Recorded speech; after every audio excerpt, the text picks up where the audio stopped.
Bago ang lahat, shoutout muna sa pamilya ni Sir Ryan Lacson sa Barangay Luyong, Katungan, Masbate. Kamusta kayo lahat dyan? They tell me that I'm never gonna make it. They want me to do something that could make sense. They hate when I keep dreaming I'll be famous, but I don't give a fuck, I'ma keep chasing. Magandang gabi mga kachinelas. Ayun nga, galing tayo ng Masbate kanina, yung Masbate balikan natin. Masbate balikan. Pabalik dito sa Quezon. Galing San Andres Fort. Ginabi na kami, mga 6 o 7 PM na kami nakarating sa San Andres Fort. At napagdesisyon na namin na magpalipas na lang ng gabi somewhere here na malapit, at naisipan nga namin na either San Andres or dito nga sa San Narciso. So dito kami napunta sa San Narciso. Dito Pilipitan Dila nito. Beach resort. Puro resort kasi dito kasi nga tabing dagat. So wala kaming mahanap na hotel and lodging. So ito agad yung nakita namin. And medyo late na rin kaya hindi na kami naghanap pa. So ayun, dito na kami magpapalipas ng gabi. Nakita nyo naman yung tuluyan namin. Kubo siya. And yan, setup niya napakasimple lang. Electric fan, double deck, tapos may balcony. Yan. CR niya nandun. Yan si ate. Ate, meron pa kayong mga ano dyan? Chichirya. Sa labas po meron po. Pero dito, wala na po. Punta na lang pag gusto po namin umorder ng sakali, doon na lang po kami pupunta. Opo. Opo. Kayo po hanapin namin. Ano po pangalan niyo? Bell po. Ma'am Kahit Bell. po sa kanya na lang po kayo magsabi. Ay kay pag sir. nakita niyo po. Ano po pangalan niyo sir?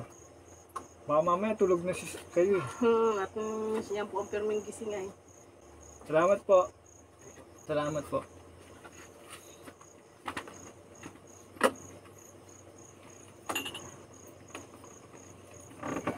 So yun nga. Actually kinontak na namin sila kanina. Nagpa-reserve na kami kasi mahirap maghanap ng matutulayan pag gabi.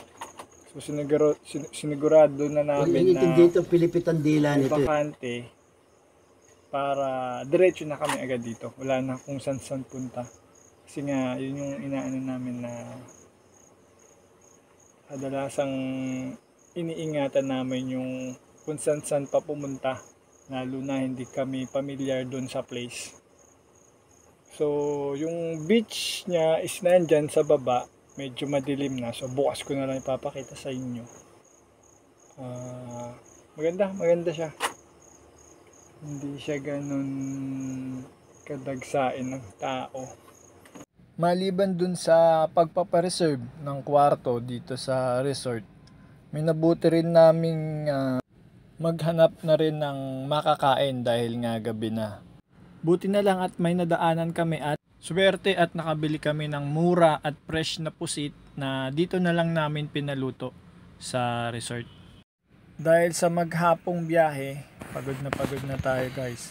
Bukas na lang ulit, kita-kits tayo. So ayun nga guys, good morning.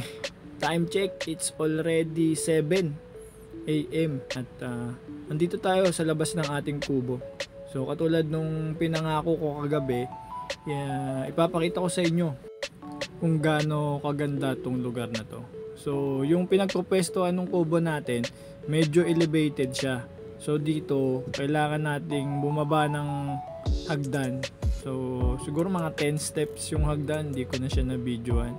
So ayan, una agad sa inyong bubungad yung malawak na dagat, no? So kung napapansin nyo, low tide siya ngayon. So napakababa ng level ng tubig. Kagabi binalak kong mag-jogging dito sa shoreline. Kaya lang ngayong umaga napansin ko na hindi pala siya ganun kahaba.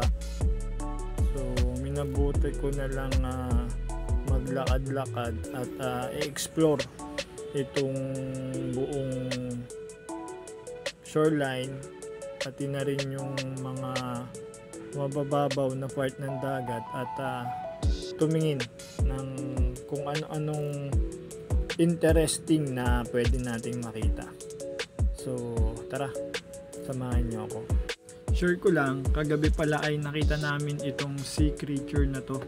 Tawag namin dito ay umang. Na-amaze lang ako sa kanya kasi sobrang laki niya. Konti na lang ay magiging kasing laki na siya ng kamao ko. Tinatawag din itong Kermit crab sa English. Nagkalat dito yung mga maliliit na starfish. Ayan o. Ang dami nila dito. Ayan, meron ding Kermit crab ulit na maliit. Maliban dun sa umang at sa mga maliliit na starfish, dito ko pinaka na-amaze mga katsinelas. So ayan siya oh. Para siyang maliit na di ako sure kung ahas or igat. Hindi oh, yung kulay brown na palangoy-langoy na yan. So paki-comment below nga guys kung sa tingin nyo kung ano tong sea creature na to. Para sa akin kasi para siyang maliit na sea snake.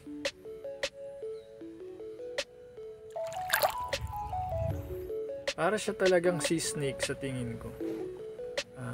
Baby sea snake.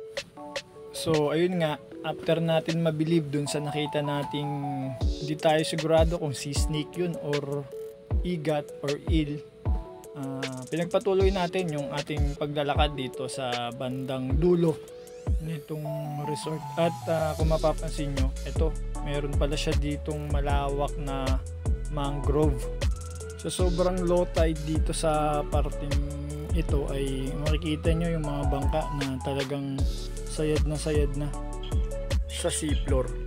So basically ayan yung kabuuan ng nasasakupan ng resort na ito.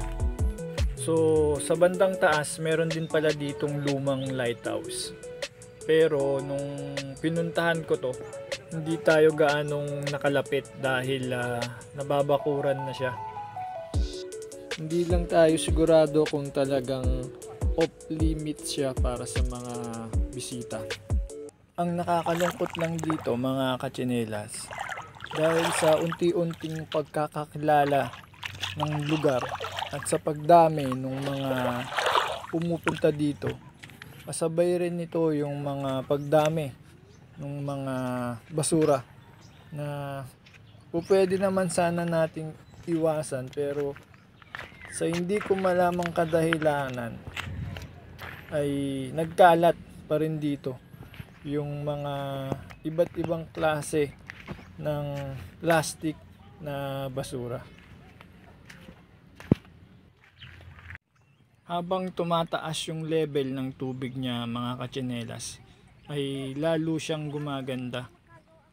Maikukumpara ko siya sa para siyang semi Palawan dahil dun sa mga malalaking rock formation niya na merong mga puno at halaman.